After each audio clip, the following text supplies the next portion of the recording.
Identifying the points of leverage trustees may have in relation to a corporate event is key in our view. A primary source of leverage for trustees is where a sponsor requires the trustees' consent to release an arrangement that has been put in place to support the employer covenant. For example, a guarantee, negative pledge, or security. Trustees can use this to agree commensurate mitigation and ensure the relevant corporate event is not materially detrimental to the employer covenant and the security of member benefits.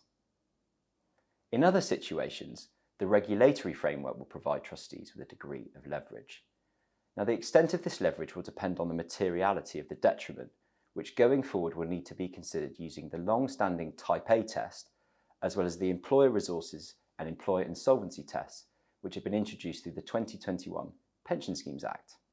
On that note, while the latter two tests provide a helpful framework for assessing detriment, ultimately the question from TPR's perspective remains the same. Has there been material detriment arising as a result of the transaction?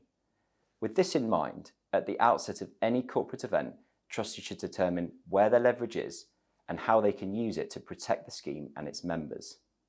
However, trustees should also be cognizant that they may face increased sponsor resistance to providing mitigation, with corporates increasingly arguing schemes do not need this in light of improved funding levels, de-risked investment strategies, and shorter time horizons of covenant reliance.